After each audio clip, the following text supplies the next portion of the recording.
Pois bem, dando continuidade ao nosso encontro de hoje, iniciamos, portanto, a terceira parte do catecismo. Recordando que são quatro, nós iniciaremos, depois de já termos passado pelo símbolo dos apóstolos, por aquilo que é a fé da igreja, e pela vivência sacramental, agora nós iniciaremos uma terceira parte no catecismo que toca a vida concreta dos fiéis, a nossa conduta moral. É a dimensão ética da vida do cristão, sobretudo, né? Somos chamados a sermos santos em Cristo.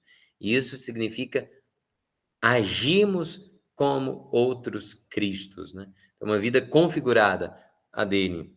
Então, a vida em Cristo começa no parágrafo 1691, com um apelo, né? Um apelo para que o cristão, olha, cristão, reconhece a tua dignidade. Por participares agora da natureza divina, não te degeneres, retornando à decadência da tua vida passada. Lembra-te da cabeça a que pertences e do corpo de que és membro. Lembra-te de que foste arrancado do poder das trevas e transferido para a luz e o reino de Deus. Esse parágrafo 1691, por si, já renderia um retiro inteiro de meditação, porque nós temos, na sabedoria grega, né, a afirmação de Píndaro, por exemplo, né? Homem, torna-te quem tu és. E aquela afirmação no oráculo de Delfos, né, no frontispício do templo, em que Sócrates, certa vez, foi interpelado, né? Aquele gnote salton, né? O conhece-te a ti mesmo. O cristão, quando ele reconhece a própria dignidade, né? Quando ele entende que cristão é outro Cristo na Terra, ele percebe que ele deve se portar, né? Ter uma conduta diferenciada. O parágrafo 1692 faz uma espécie de recapitulação do itinerário do catecismo. O símbolo da fé professou a grandeza dos dons de Deus ao homem na obra da sua criação e, mais ainda, pela redenção e santificação. O que a fé confessa, ou melhor, o que a fé confessa, os sacramentos comunicam, né? Pelos sacramentos que os fizeram renascer, os cristãos se tornaram filhos de Deus, participantes da natureza divina. E reconhecendo na fé sua nova dignidade, os cristãos são chamados a levar uma vida, a levar a partir de então uma vida digna do Evangelho de Cristo. Pelos sacramentos e pela oração recebem a graça de Cristo e os dons do seu Espírito que nos tornam capazes disso. Ou seja, ele elenca as quatro partes. Aquilo que cremos, a forma com que a graça entra em nossas vidas pelos sacramentos, o modo que devemos nos comportar diante de Deus e a nossa vida de oração, né? Então, portanto, o símbolo dos apóstolos, os 7 sacramentos, os 10 mandamentos, e lá na última parte do catecismo, o Pai Nosso com os seus 7 pedidos, né? Então, ficaria uma realidade: 12, 7, 10 e 7. 12 artigos de fé, 7 sacramentos, 10 mandamentos e 7 pedidos no Pai Nosso, né? Isso é uma maneira didática de associação para memorizarmos quais são as 4 partes do catecismo. Parágrafo 1693 diz daquela máxima: o cristão deve ter sempre a consciência clara de que é filho de Deus. Os discípulos, eles são convidados a viver sob o olhar do Pai.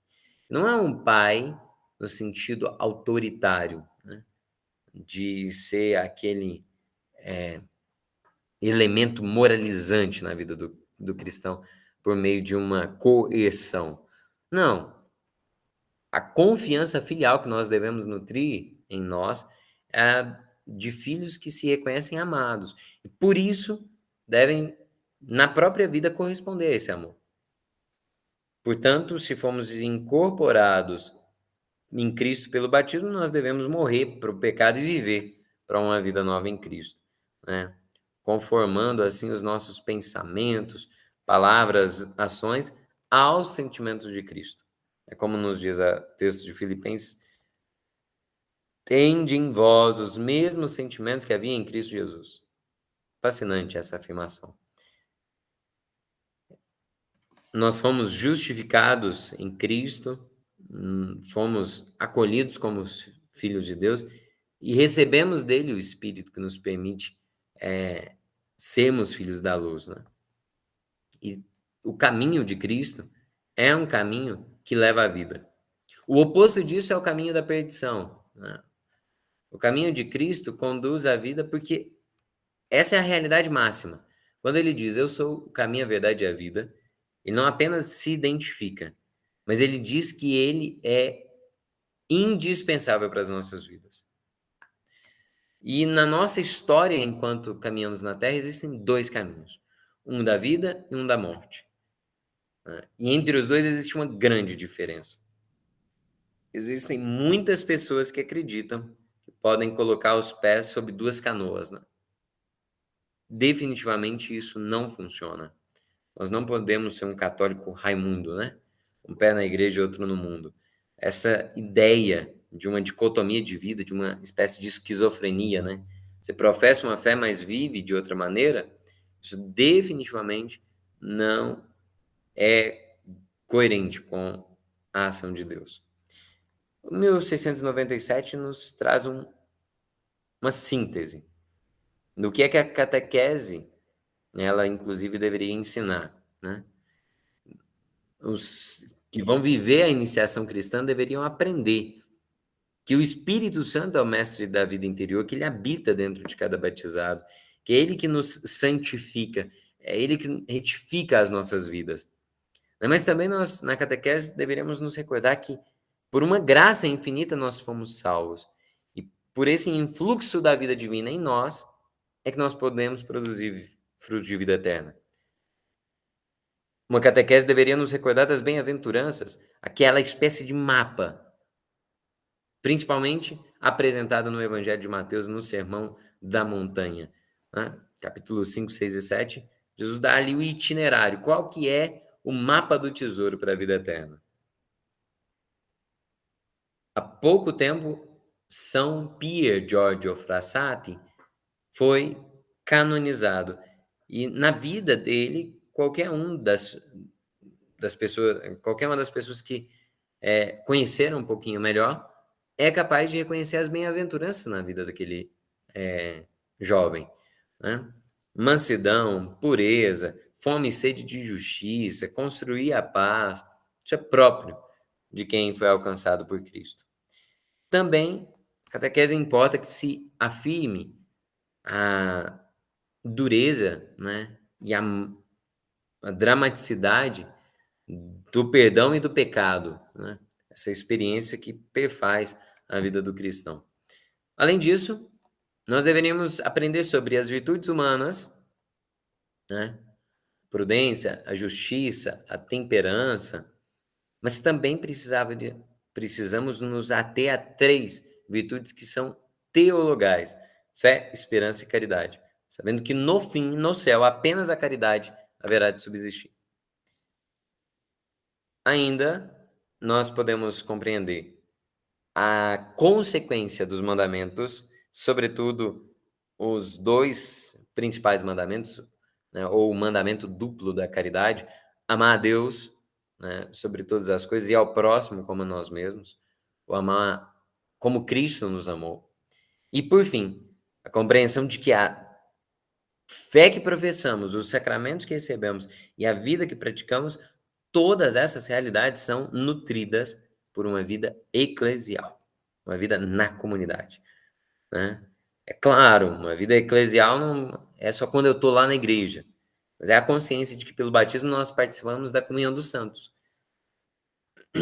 Todos os que foram batizados, que estão na graça de Deus, têm uma espécie de intercessão, né.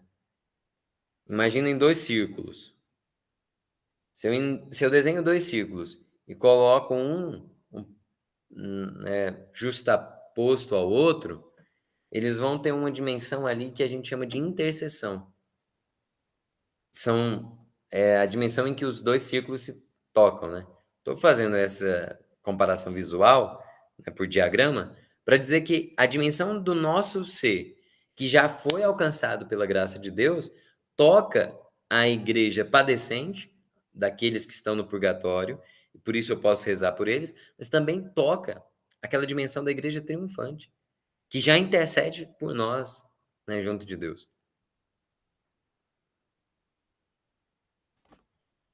Parágrafo 1698 afirma, né, sobre como, diante de Jesus Cristo, nós compreendemos o que podemos esperar e quais são as promessas que nele se consumaram, né? De modo que ele nos amou e a tal ponto que a nossa vida passa a ser a própria vida divina, como São Paulo afirma: viver para mim é Cristo, né? Eu acredito que iniciar a primeira sessão, né, a consideração da vocação do homem e a vida no espírito, pode ser o início da exposição do nosso próximo encontro. Então, encerramos por aqui essa nossa reunião de hoje e eu espero você na nossa próxima, reunião. Tchau, tchau.